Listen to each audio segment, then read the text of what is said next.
আসসালামু আলাইকুম। আসলে ইলিশ মাছ খাওয়া হলো আমাদের জন্য একটা ভাগ্যের ব্যাপার।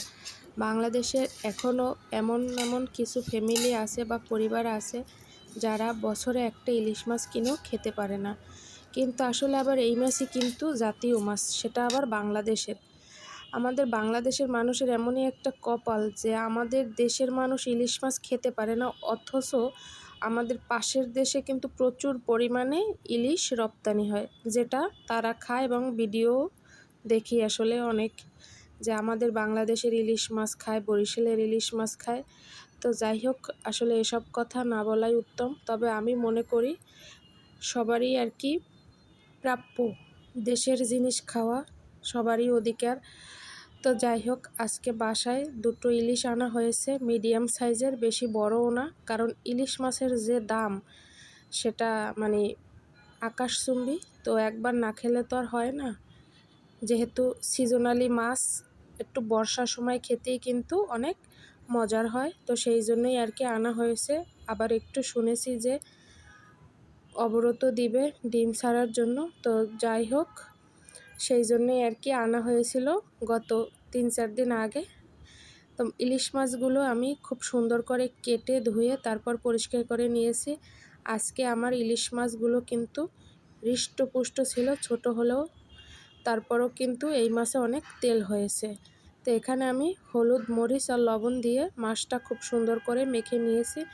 এখন এই মাছগুলো আমি সরিষার তেলে ভেজে নিচ্ছি, আর সরিষার তেলটা কিন্তু অবশ্যই গরম করে নিতে হবে।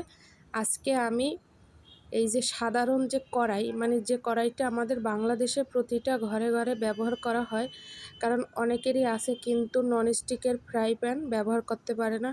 তো আমি কিন্তু এই যে একটা সাধারণ কড়াই, এই কড়াইতেই এই ইলিশ মাছটা ভেজে নেব, এবং মাছটা কিন্তু একটু লেগে থাকবে না কড়াইতে। তো সেই জন্য আমার কি করতে হবে, কড়াইটা কিন্তু আগে বেশ ভালো গরম করে নিতে হবে, এরপরে তেলটাও কিন্তু অনেক গরম করে নিতে হবে। তাহলে হবে কি, আমার মাছ এক পিস মাছও আর কি কড়াইতে লেগে থাকবে না। আপনারাই দেখবেন যে আমার কীরকম আর কি মাছের পিসগুলো খুব সুন্দর করে উল্টে যায়, যেটা আর কি ননস্টিকের ফ্রাইতে যেরকমটা হয় ঠিক সেরকমটাই। তবে আমি যেটা মনে করি, ননস্টিকের ফ্রাইতে রান্না করার থেকে এরকম সাধারণ হাঁড়িতে রান্না করলে সেই খাবারের টেস্টটা মনে হয় একটু বেশি হয়। আসলে আমি জানি না এটা কতটা সত্য। তো যাই হোক, এদিকে আমার মাছটা কিন্তু ভাজা হয়ে গেছে, সাথে আমি মাছের তেলটাও দিয়ে দিছি। আসলে ইলিশ মাছের তেলটা খেতে কিন্তু বেশ মজার হয়, যেটা আমার কাছে মানে খেতে অনেক ভালো লাগে। তো এখানে মাছে কিন্তু আমি কোনো তেমন মশলা দিইনি, শুধু পেঁয়াজ বাটাটা দিয়েছি। আর ইলিশ মাছ আপনি যেভাবেই রান্না করেন না কেন, খেতে কিন্তু সবভাবেই ভালো লাগে। আর ইলিশ এমন একটা মাছ যেটা সব তরকারি দিয়েও খাওয়া যায়। তো এদিকে আমি মাছটা এরকম রান্না করে নিচ্ছি, আর ঝোলটাও আমার টেনে গেছে। তো এরকমই আমি রাখবো, জাস্ট একটু গরম ভাতের সাথে যেন একটু ঝোল নিয়ে খাওয়া যায়।